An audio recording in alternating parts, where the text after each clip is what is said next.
It is 1092, and a man named Nizam al-Mulk, the most powerful vizier in the Seljuk Empire, the man who effectively runs half of the known Islamic world, is being carried through the mountains of Persia in his litter on his way to meet the Sultan.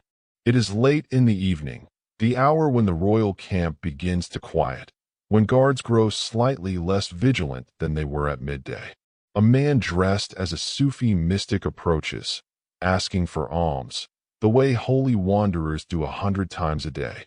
Nizam al-Mulk, by most accounts a genuinely pious man, is known to give generously to wandering ascetics.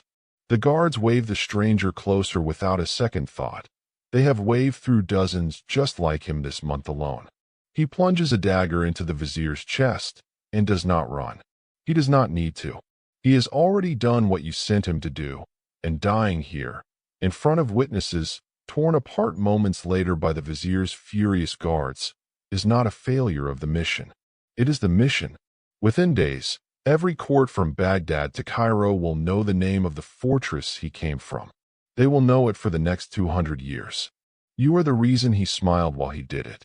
But you did not start as a man who commanded assassins. You started as a boy in a small Persian city, born around 1050 in Qom, into a family devoutly loyal to Twelver Shia Islam. The mainstream branch, the safe branch, the branch that does not get you killed by the Sunni Seljuk authorities who control everything around you. Your father raises you to be devout, careful, unremarkable. You are not built for unremarkable. Even as a child, something in you resists easy answers. You are recorded, by your own later writings, as having doubted core tenets of your family's faith from a young age, not out of rebellion for its own sake, but out of an almost compulsive need to test every claim against logic, against scripture, against the practical reality of who actually holds power and why. Most boys raised the way you were simply absorb what they're told. You interrogate it, quietly, patiently, for years, long before anyone around you realizes how far that questioning is about to take you. Somewhere around your late teens, you begin studying with an Ismaili missionary, a member of a Shia sect so radical, so politically dangerous, that simply associating with them can get a man executed in Seljuk territory. The Ismailis believe the true line of leadership in Islam was stolen generations ago, redirected to illegitimate rulers, and that the rightful imam, hidden, protected, waiting, will one day return to set the world right. You do not accept this teaching easily. You argue with it for months, resist it, test it against everything you already believe, fall seriously ill at one point during this period of internal conflict, an illness some later accounts describe almost as a crisis of the soul as much as the body. And then, somewhere in that argument, it wins. You convert. Quietly, at first, because converting loudly in Seljuk Persia is a death sentence. You begin practicing as a missionary yourself, a da'i, a caller, moving through cities under assumed purposes, building small, invisible networks of believers who trust you with their lives, literally, before they've even fully decided to trust your message. You have a gift for this. Not charisma in the loud sense. You are not a man who commands rooms with volume. You are a man who commands rooms with certainty. People believe you because you appear to never doubt yourself, even when, especially when, you are improvising completely. In 1078, you travel to Cairo, to the heart of the Fatimid Caliphate, the seat of Ismaili religious authority itself. You spend nearly 3 years there, training formally, absorbing doctrine, positioning yourself within a religious hierarchy that is, unknown to you yet, about to fracture. When the reigning caliph dies, a succession dispute splits the Ismaili movement in two, and you back the losing faction.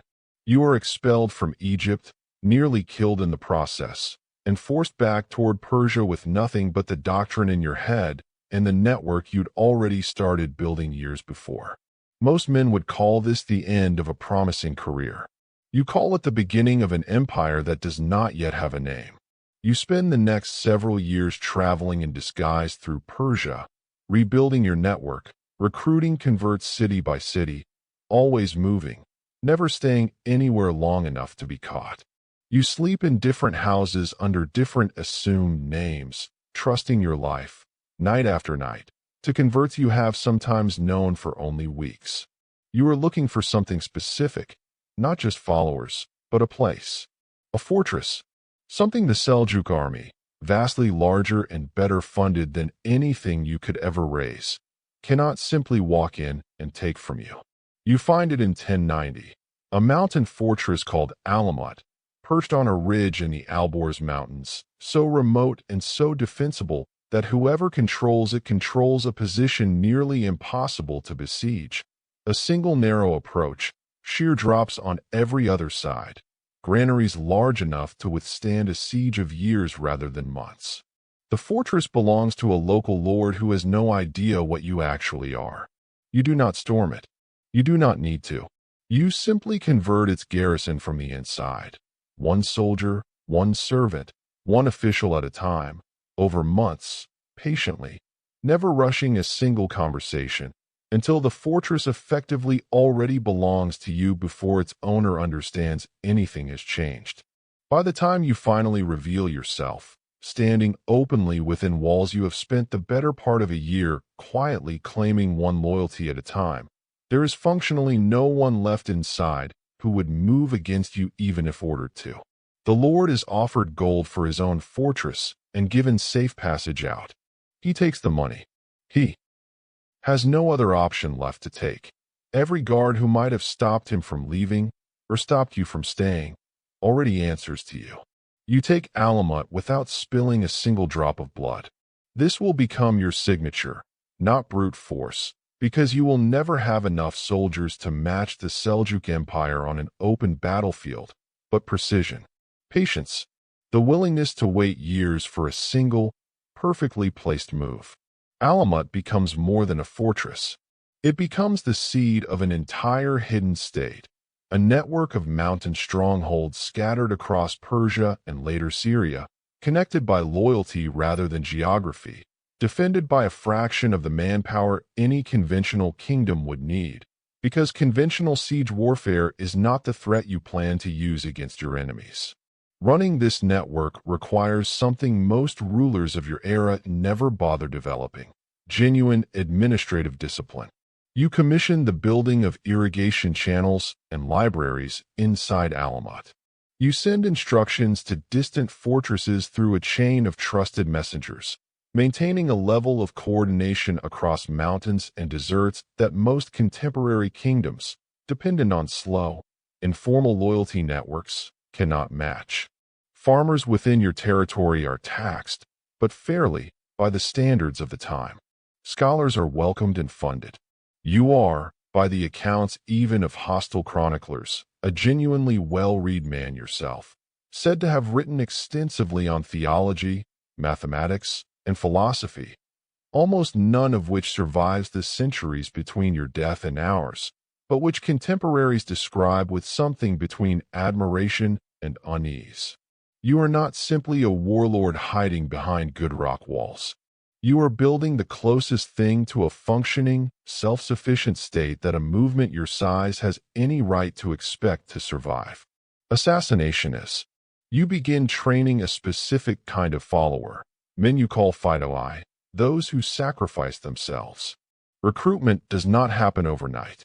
A young man might spend years inside your network before he is ever trusted with a blade, studying doctrine, proving his loyalty through smaller tasks, absorbing a worldview in which this life is preparation and the next is the only reward that matters. By the time a Fidei is finally given a target, he has often rehearsed the approach for months: how to dress, how to wait, how to get close enough to a heavily guarded man that a single strike is all that's required. These are not soldiers in the ordinary sense. They do not fight armies.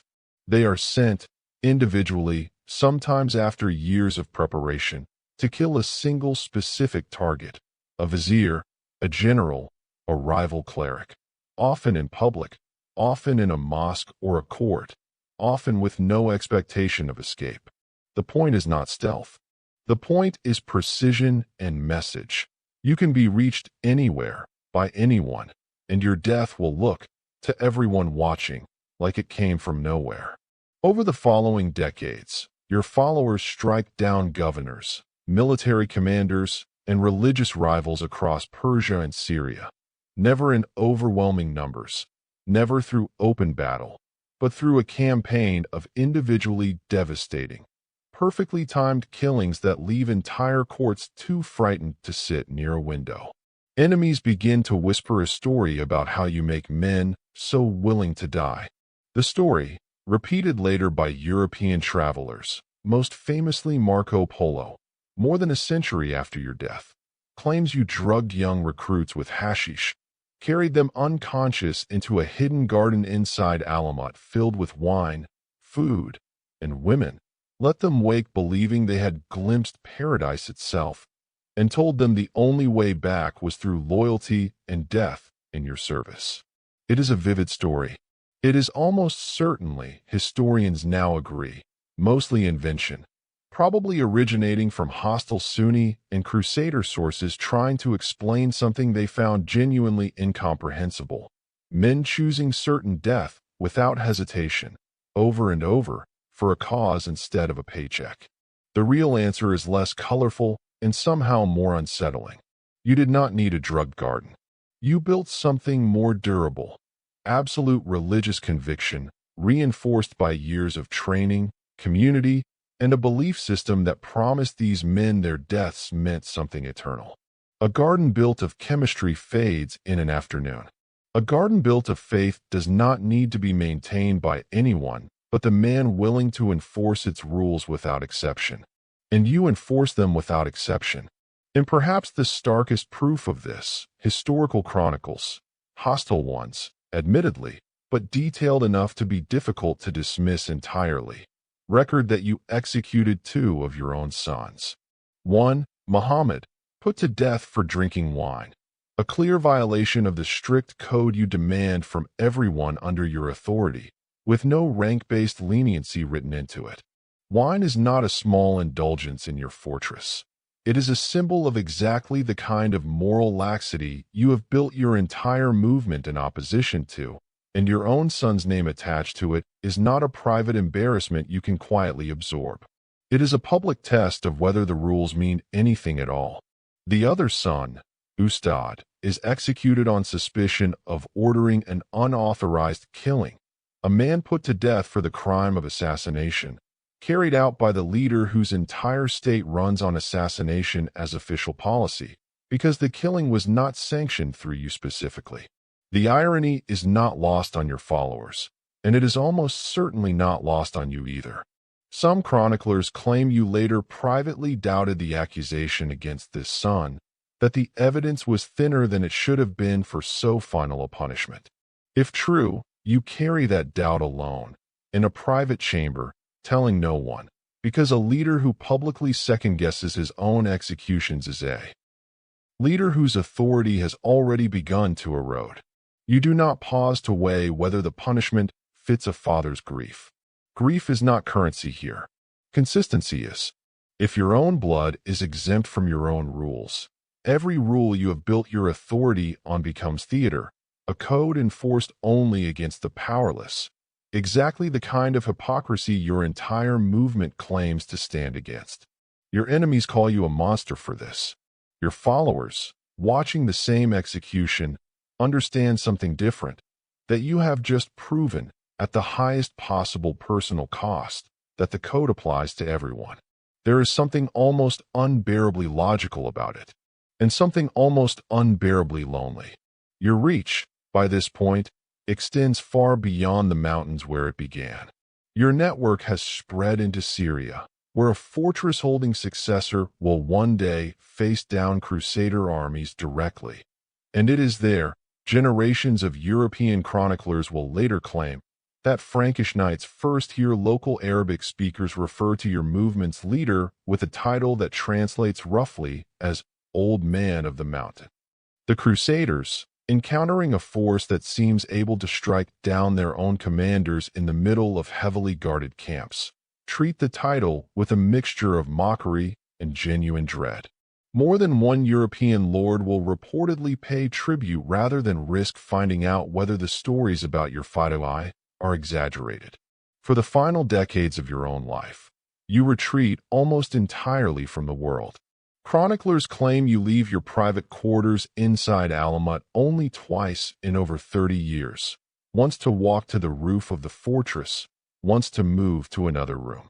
You forbid music and wine within Alamut's walls, an unusually severe restriction even by the standards of your own strict sect, and you spend your remaining years reportedly absorbed in study, correspondence, and the quiet administration of a hidden state stretching across dozens of fortresses you will mostly never personally visit again.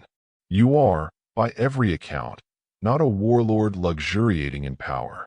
You are something closer to a monk who happens to command a network of assassins, an ascetic, a scholar, a man who has traded almost everything ordinary about being human for the singular, isolating project of building something that outlasts him.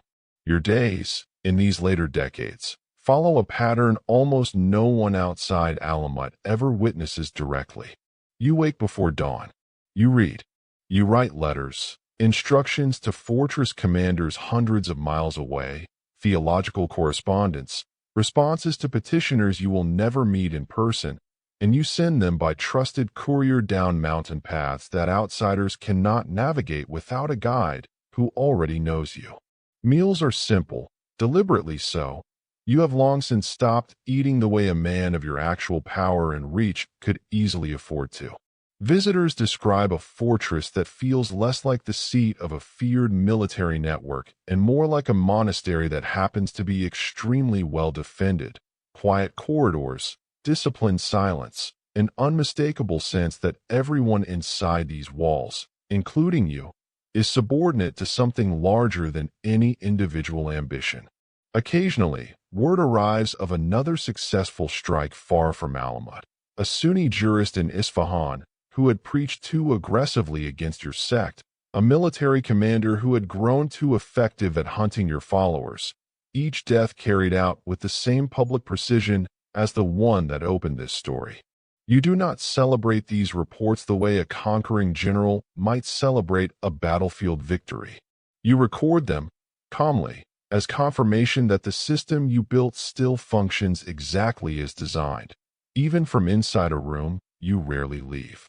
You die in 1124, in your 70s, inside the fortress you took without bloodshed 34 years earlier. You name a successor before you go, and the state you built does not collapse with you. It continues for another 132 years, a hidden mountain power that Seljuk sultans, crusader kings, and rival caliphs alike will spend generations trying and failing to fully eliminate. It finally falls in 1256, not to any of them, but to the Mongols, Hulagu Khan's armies, the single military force in that era capable of the kind of overwhelming, patient siege warfare that could actually crack Alamut's walls. The fortress is destroyed.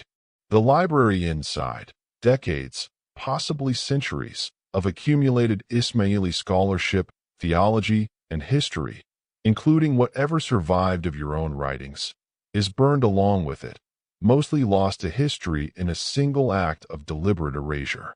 A Persian historian working for the Mongols themselves, Javani, is given brief access to the library before its destruction and manages to preserve fragments of the state's internal records.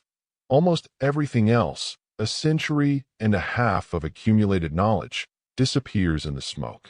But the word survives. European crusaders, encountering your followers in Syria generations after your death, carry home garbled versions of the name they were called, Hashishin, and the word slowly mutates across languages, through French, through English, until it settles into a term that has nothing left to do with hashish, gardens, or Persian mountain fortresses at all. Assassin. Every time the word is used now, in a news report, a spy novel, a video game, it carries a faint, unknowing echo of a man who once took a fortress without a single sword drawn, who understood that a small, disciplined, absolutely committed group could terrify empires many times its size, and who was willing, in the end, to execute his own sons rather than let a single exception unravel the only thing he'd built that he believed would actually last. History remembers you as a myth wrapped around a drug-fueled garden that almost certainly never existed. It forgets the much stranger, much more difficult truth that you never needed the myth at all. You had something rarer and considerably more frightening: total conviction, applied without exception, for over 3 decades. From inside a room you almost never left.